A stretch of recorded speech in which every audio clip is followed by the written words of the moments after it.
Bonjour à tous, bonjour à vous, Dustin Hoffman. On est ravis de vous rencontrer ce matin. Nous sommes ici dans un palace parisien, au Royal Monceau. J'ai beaucoup de questions à vous poser. On est très curieux de vous. On va parler bien sûr dans quelques instants de votre première réalisation. Il était temps, hein, à 75 ans. Et enfin, ce film sort donc le 3 avril sur les grands écrans au cinéma en France. Ça s'appelle Quartet.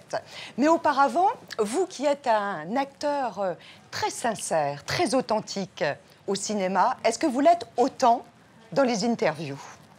Non, bien sûr que non. Je dis que des horreurs et des faussetés. Non, tout cela, c'est pour le spectacle.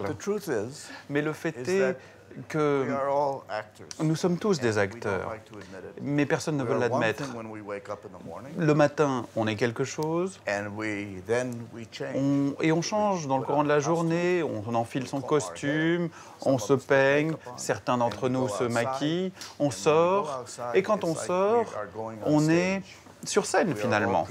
On est en représentation et on projette une image, l'image de celle que l'on voudrait donner. On va revenir un petit peu en arrière parce que dans cette émission, on aime bien aussi parler de l'enfance et du parcours de nos invités. Qu'est-ce que faisaient vos parents? Écoutez, ma mère était une mère. Voilà, elle était à la maison. Quant à mon père, il a commencé à creuser des tranchées, à travailler sur les routes. Et puis, je ne sais pas trop comment, il a réussi à avoir un boulot chez Columbia Studios. Il était un accessoiriste, il voulait être metteur en scène. Et pendant le déjeuner, il regardait comment Frank Capra et les autres faisaient tourner les acteurs. Et puis ensuite, il a été licencié. Et puis, alors qu'il était sur scène, en fait, il a perdu son emploi, il est passé à un autre emploi, il a vendu des meubles et il n'a jamais été heureux de sa vie puisqu'il n'a jamais fait ce qu'il voulait faire. Est-ce pour cela, parce qu'il n'a pas été heureux durant toute sa vie, qu'il vous a traité et éduqué à la dure? C'est ce que vous dites. Ça se traduisait comment? Écoutez, je crois que mes deux parents, tant mon père que ma mère, et on a un frère, j'ai un frère et je crois qu'on est d'accord tous les deux, mais je crois que mes parents n'ont pas vraiment compris ce que c'était que d'être parents. Ils ne se sont jamais vraiment occupés de nous comme des parents. On avait toujours l'impression qu'on était un poids pour eux, qu'on était une charge dans cette maison. Il y a des parents qui sont des parents exceptionnels et il y en a d'autres qui, en voyant leurs enfants, se disent « bon, finalement, j'ai peut-être fait une erreur ». Et puis un jour, j'ai d'ailleurs posé la question à mon père. Juste après la mort de ma mère, je crois. Et je lui ai dit, mais pourquoi est-ce que vous avez eu des enfants?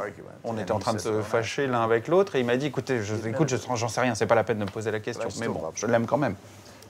Avec votre frère Ronald, lorsque vous étiez à Los Angeles, vous étiez, dites-vous, les seuls enfants juifs.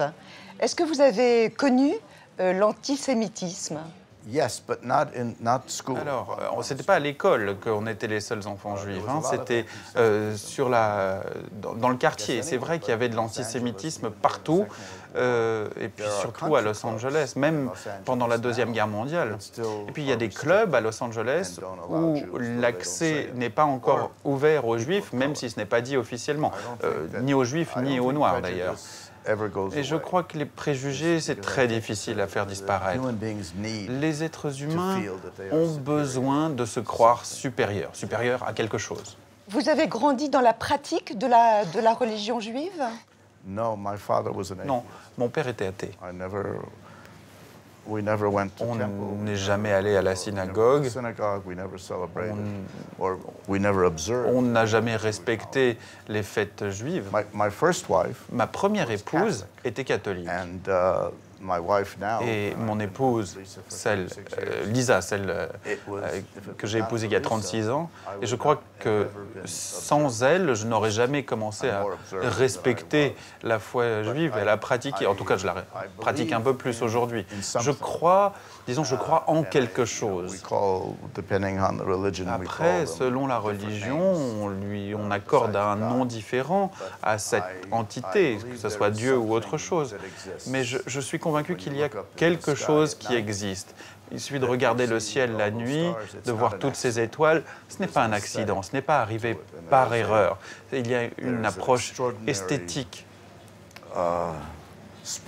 Et il y a quelque chose de très particulier à la nature humaine, quelque chose de très bizarre à être humain, à être en vie sur cette terre étrange. Mais je ne crois pas nécessairement à la religion structurée. Quel souvenir vous gardez lorsque vous arrivez à New York? C'était en 1958. Qu'est-ce qui vous a le plus surpris alors que vous arriviez de Los Angeles, dans cette grande ville de New York? J'ai été élevé à Los Angeles et à l'école, dès la maternelle, à la primaire, au collège, toujours on me disait, d'ailleurs les enfants et les enseignants me demandaient si je venais de New York. Et tout le monde croyait que je venais de New York, pourtant je n'y avais jamais été. Donc je voulais y aller. Et quand je suis arrivé à New York, j'ai ressenti quelque chose. J'ai compris que je continuerais de ressentir cela. J'ai compris que c'était, et c'est encore aujourd'hui, une ville très multiple avec toute une série de groupes ethniques qui finalement fonctionnent. Et je me souviens être descendu du bus en arrivant de l'aéroport, d'être descendu sur la 2e avenue, j'avais 21 ans, j'avais $50 en poche, il faisait assez lourd. Et je me souviens être sorti de la gare routière et d'avoir vu de l'autre côté de la rue quelqu'un qui urinait sur une voiture, sur la roue d'une voiture en plein jour. Et je me suis dit, bon, c'est super, heureusement que je suis ici à New York. Dustin Hoffman, lorsque vous avez été étudiant, vous preniez des cours d'art dramatique, vous avez, pour les financer, fait pas mal de petits boulots. Est-ce que vous vous en souvenez? Est-ce que c'était une période agréable de votre vie? Je me souviens de chaque boulot que j'ai eu, absolument chacun. Je me souviens que j'avais fait des colliers hawaïens. D'ailleurs, je me souviens que je prenais ces emplois qui étaient les moins bien payés parce que je n'avais jamais été à l'université, je n'avais pas de diplôme. Également, j'ai été serveur pendant une dizaine d'années. J'ai travaillé en hôpital psychiatrique où j'étais assistant de nuit. Et la seule chose à faire, c'était de s'habiller en blanc. Il ne fallait pas d'expérience particulière. Je me souviens également qu'il y a eu une grève des journaux et on m'a demandé de crier, de faire crieur public presque et de crier les nouvelles sur la 42e rue. Donc j'ai fait tous ces petits boulots un peu bizarres.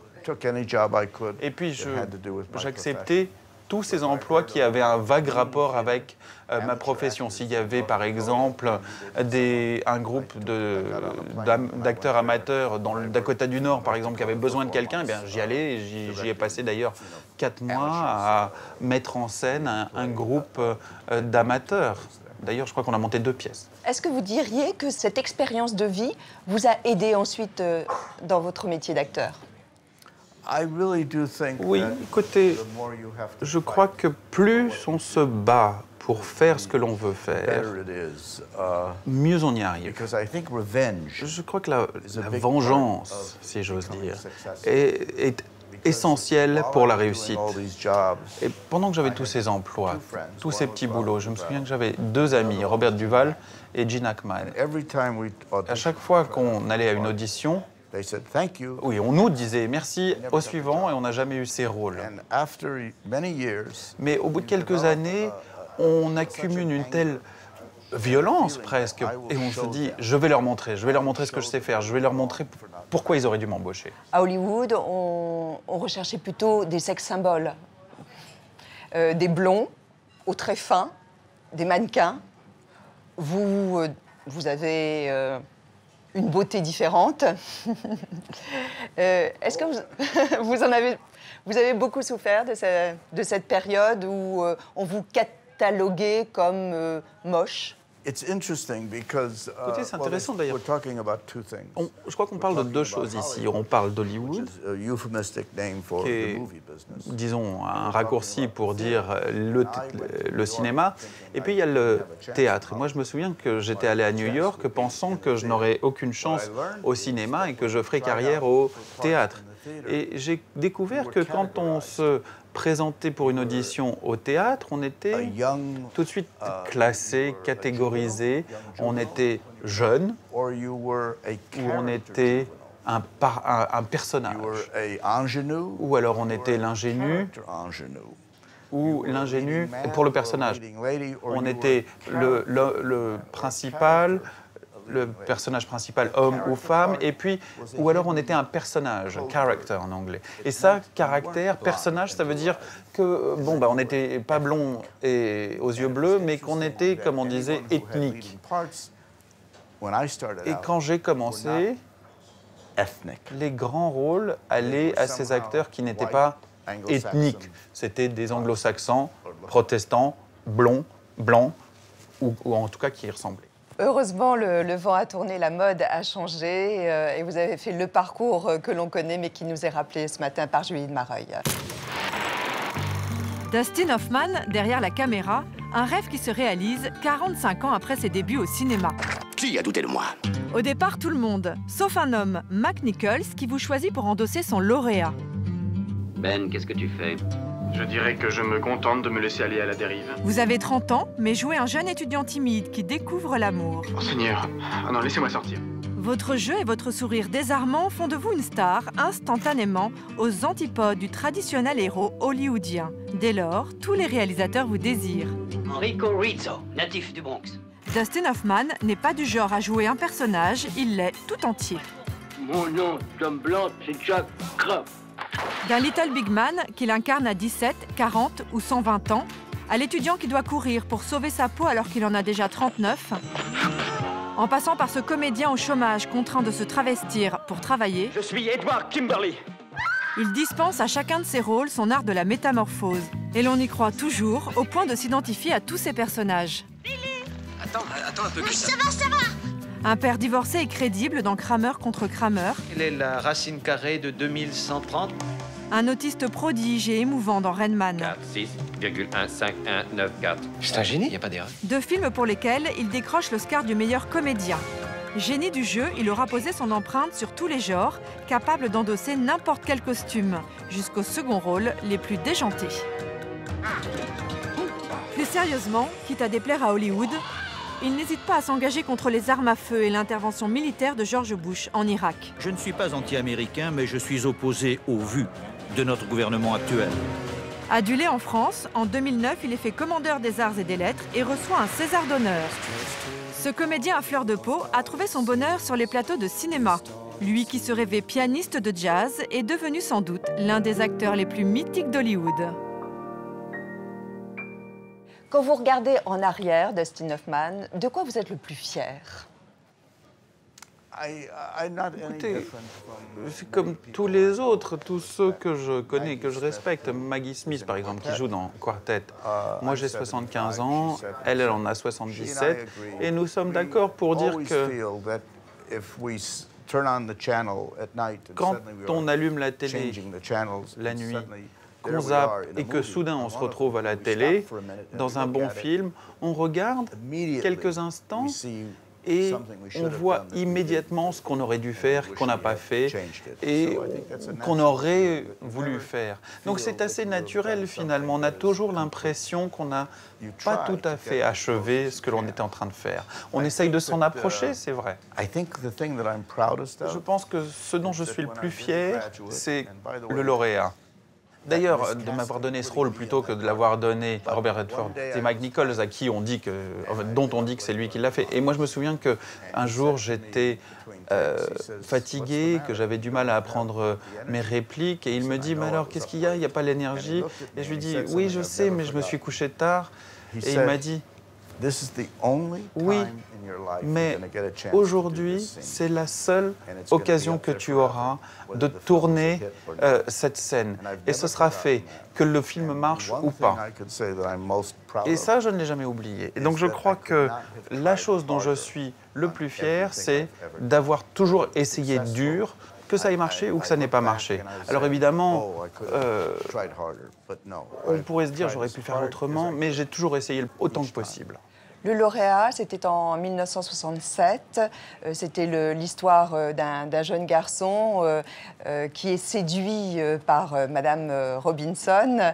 Et c'est la femme donc du patron de son père. On regarde un extrait. Vous connaissez depuis toujours. Je sais, seulement Je n'arrive pas à atteindre ma fermeture éclair.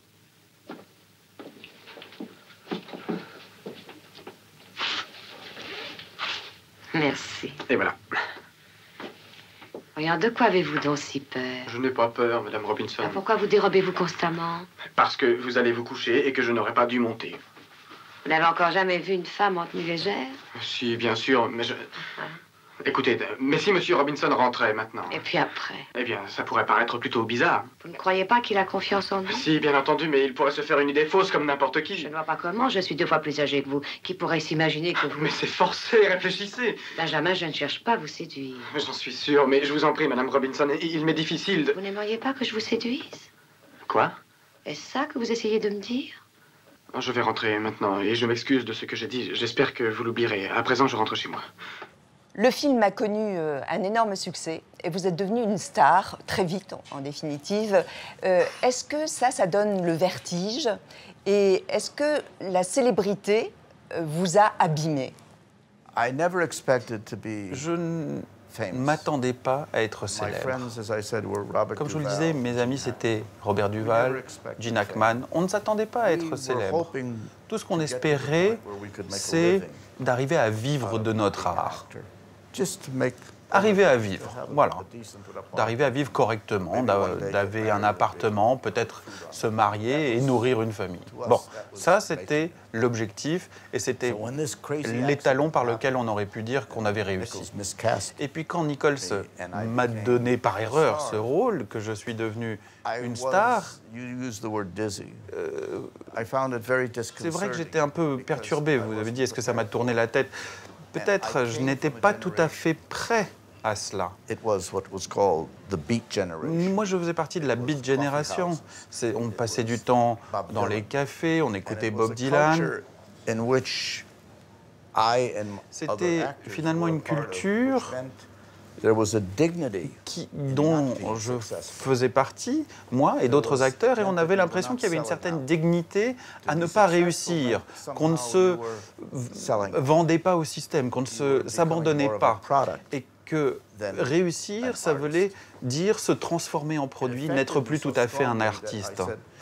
Et là, je me souviens m'être dit que bon, c'était fini, je ne voulais plus tourner de film après le lauréat. Tous les scripts que j'ai reçus, je les ai refusés. Je voulais retourner sur scène pour être artiste. Et pendant plus d'1 an, je n'ai pas tourné de film jusqu'à ce que Midnight Cowboy me soit proposé. Et là, j'avais l'impression que ce rôle-là avait toutes les facettes d'un personnage de théâtre. Donc je l'ai accepté. Et pour répondre à la deuxième partie de votre question, est-ce que la célébrité m'a changé? La réponse est oui. Je crois que cela remet en cause chaque individu. C'est inévitable. Ce que l'on peut essayer de faire, ce que j'essaye de faire, c'est de faire que ça me touche moins. Pour moi, ce qui est le plus difficile dans la célébrité, c'est la chose suivante. Et puis je me souviens surtout que quand j'avais choisi d'être acteur, je me disais que je pouvais m'arrêter à tout moment si j'en avais envie. Si j'avais l'impression que ce qu'on me demandait n'était pas artistique ou pas suffisamment artistique, je pouvais sortir, claquer la porte, être mon propre patron. C'est pour ça que je voulais être acteur. Mais dès qu'on commence à être célèbre, on ne peut plus se retirer. On ne peut plus se retirer parce que sinon on se prend un procès, qu'on ne travaillera plus jamais. Et donc il faut faire des compromis. Et je crois que tous ceux qui travaillent dans le cinéma, et même au théâtre, même des gens comme vous, j'imagine, tous les jours, il faut faire des compromis. Donc effectivement, c'est ça la vraie difficulté de la célébrité. Alors, célébrité aussi peut entraîner des cachets importants. Est-ce que gagner beaucoup d'argent, quand on vient d'un milieu modeste, est-ce que c'est grisant? Oui, bien sûr. Alors, je ne viens pas d'un milieu modeste. Je crois que c'était quasiment un milieu pauvre. quand j'ai tourné Le Lauréat,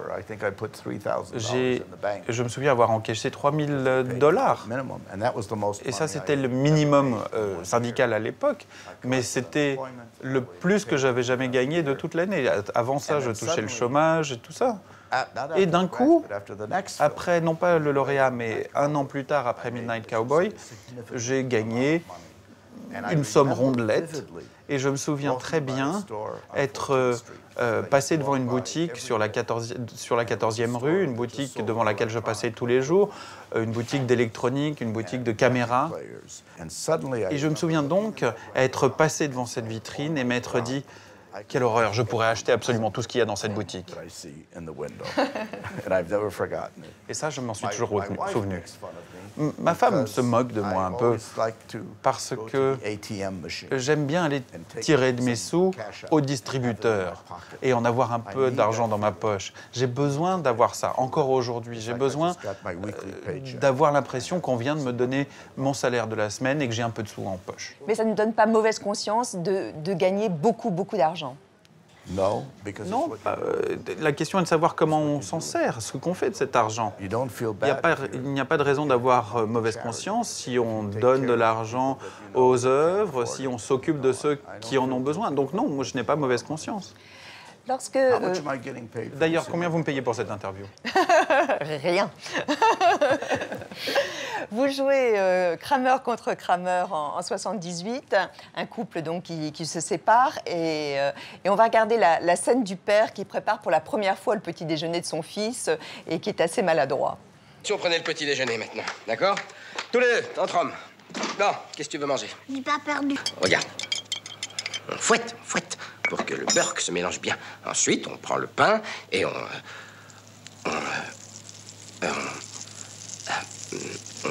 le plie, tout simplement. On plie le pain. Et le lait, t'es obligé de le mettre. Non, faut mettre le lait en dernier, toujours en dernier. Et quand on se marre bien, on oublie le plus important, c'est vrai, hein? Je voulais voir si tu t'en apercevrais. Ça fait une éternité que j'ai pas fait ça, moi. Ah, c'est bien comme ça, non?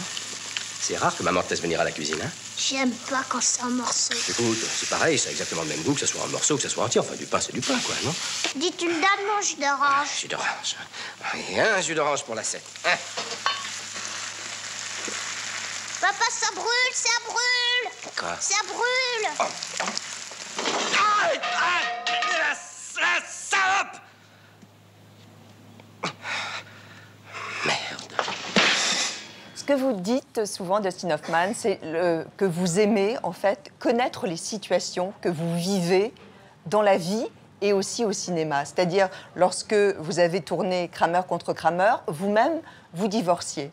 Est-ce que ça aide, cette concordance de temps entre le réel et la fiction? Écoutez, effectivement, pendant qu'on tournait, il y avait des gens que je connaissais qui me disaient « mais ça doit être tellement dur de tourner un film à propos d'un divorce alors que vous divorcez dans la vraie vie ». Et moi je disais « mais non, c'est l'inverse, c'était extrêmement libérateur comme sentiment, ça m'a beaucoup appris ». La scène, c'est une forme d'art un peu bâtarde. On ne crée pas, on recrée. Un auteur crée. Un peintre crée. Un compositeur crée. Et donc, le matin, quand ces gens-là se réveillent, quels que soient leurs événements, leurs circonstances personnelles, ils peuvent les exprimer. Et pour moi, c'était la première fois que je pouvais faire ça. Ça, c'était libérateur. Tootsie, vous n'êtes pas une femme. Vous avez donc dû apprendre le comportement, la gestuelle, le maquillage. Est-ce que c'est, selon vous, le rôle le plus marquant durant votre carrière? Oui, oui. Eh bien, parce que j'ai appris quelque chose que je ne savais pas. J'ai appris que j'étais, comme de nombreux hommes, que je m'étais fait laver le cerveau d'une certaine façon, que les femmes étaient des objets dédiés à la satisfaction sexuelle du fait de leur apparence extérieure. Avoir une petite amie, c'était finalement la même chose qu'avoir une Ferrari, c'était une pièce à montrer. La beauté intérieure d'une femme, ça c'était quelque chose qu'on n'imaginait pas, qu'on ne regardait pas. Vous diriez même que vous étiez misogyne? Non, misogyne, non. Mais comment dire, quelqu'un qui ne comprenait pas les femmes. Mais la question est intéressante, effectivement. Mais si on ne comprend pas quelqu'un, est-ce que cela veut dire nécessairement qu'on les déteste, qu'on les hait? Non, je pense que je n'étais pas ouvert à ces gens, à ces femmes. Mais d'une certaine façon, j'étais moi-même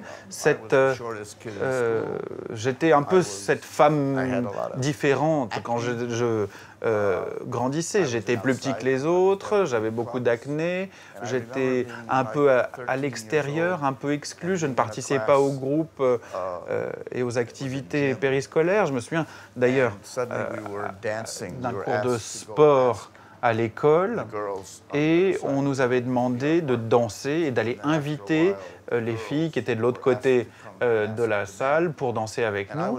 Et puis l'inverse s'est passé après. Et moi, j'étais toujours le dernier garçon à être invité. Et je me souviens que quand on m'invitait à danser, ou quand on me demandait d'aller inviter à danser, moi j'allais toujours choisir d'une certaine façon celle qui était la moins jolie. Pour danser, pas pour être ma petite amie, mais j'étais en train d'essayer de m'humaniser. Donc je crois que ce que j'ai appris le plus d'ailleurs dans Tootsie, c'était qu'il fallait des mois et des mois pour avoir le bon maquillage. Et moi je me souviens avoir dit au studio, écoutez, je ne veux pas tourner ce film à moins de pouvoir sortir dans la rue et que personne ne me remarque. Je ne voulais pas qu'on dise, mais qui c'est ce type déguisé en femme? Et effectivement, à un moment, c'est arrivé que je puisse sortir dans la rue et qu'on me prenne pour une femme. Et là, je me suis rendu compte que parce que je n'étais pas belle, c'était sans doute le cas. Et puis finalement, c'est vrai que cette femme n'était pas très très belle, mais moi je trouvais que la femme que j'étais était intéressante, attrayante. Et je me suis dit que si je m'étais rencontré à une soirée, à un cocktail, je ne me serais sans doute pas remarqué et je ne serais sans doute pas allé me parler. Et ça, c'était important. Vous ne vous seriez pas plu? C'est ça, c'est ça. Et je ne me serais sans doute pas invité à sortir parce que je n'avais pas l'image extérieure. Et je me souviens avoir dit à mon épouse, regarde, toutes ces femmes intéressantes dans ma vie, à qui je n'ai pas accordé la moindre attention parce que je les ai jugées par leur extérieur. On parle de votre actualité. Première réalisation pour Dustin Hoffman, Quartet.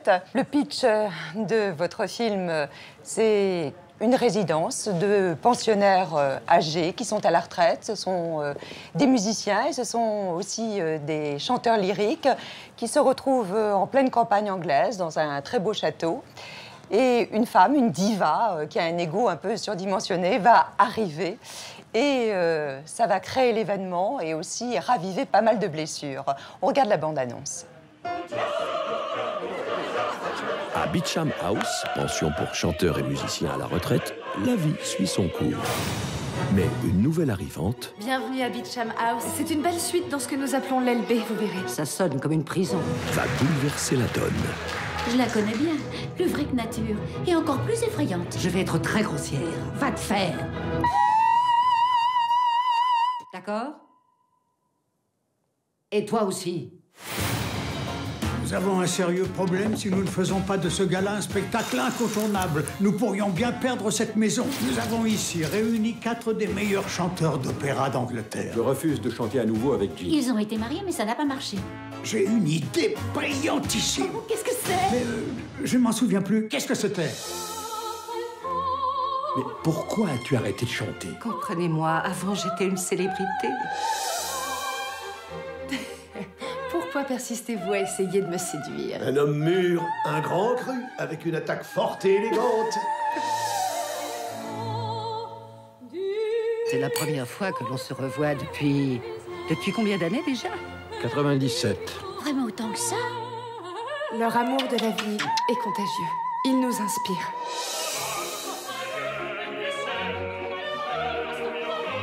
Ce n'est pas trop tard. Tu me dis de profiter de la vie tant qu'il est encore tôt. Non, je te dis de chanter.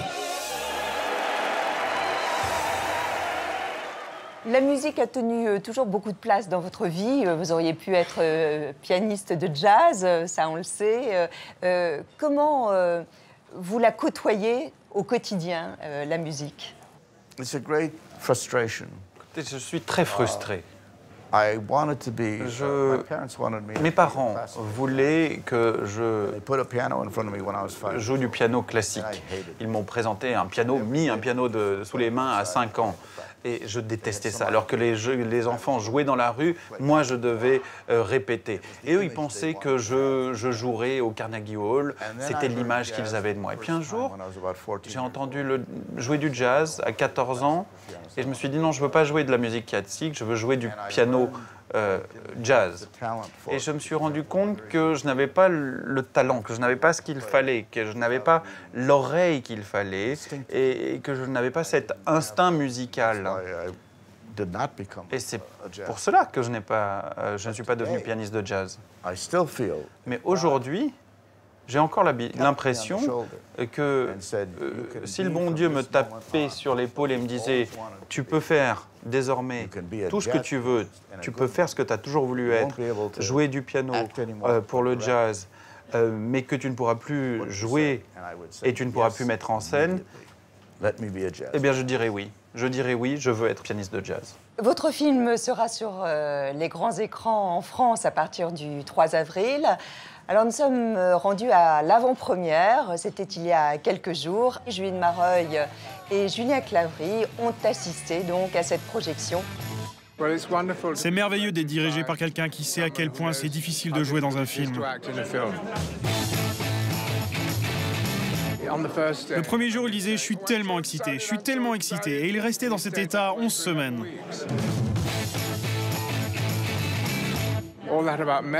Il nous a pas pris la tête avec la méthode de l'acteur studio. Il blaguait beaucoup. Il disait toujours « On est prêt ». C'est le moment d'être conscient de ce que vous êtes en train de faire. Vous pouvez commencer à stresser. En fait, c'était sa façon de nous détendre.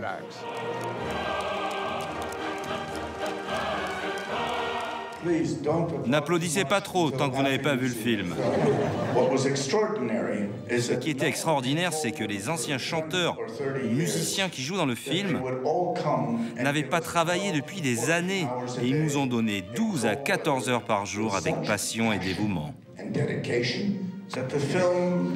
Le film est devenu bien plus qu'un simple film. C'est devenu une expérience spirituelle.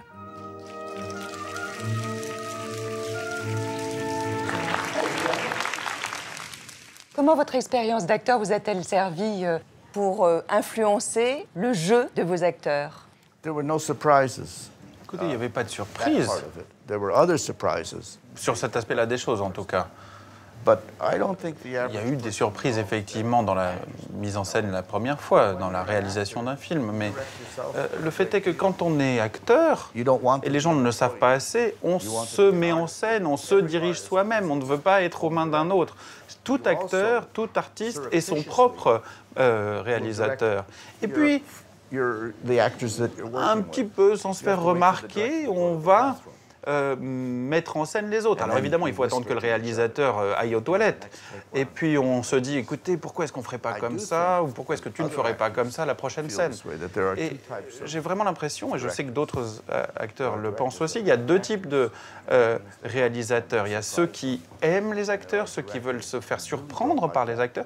Et puis il y a les réalisateurs qui n'aiment pas les acteurs et qui veulent juste que les acteurs fassent ce que l'on attend d'eux. Hitchcock détestait les acteurs, mais c'était un réalisateur génial.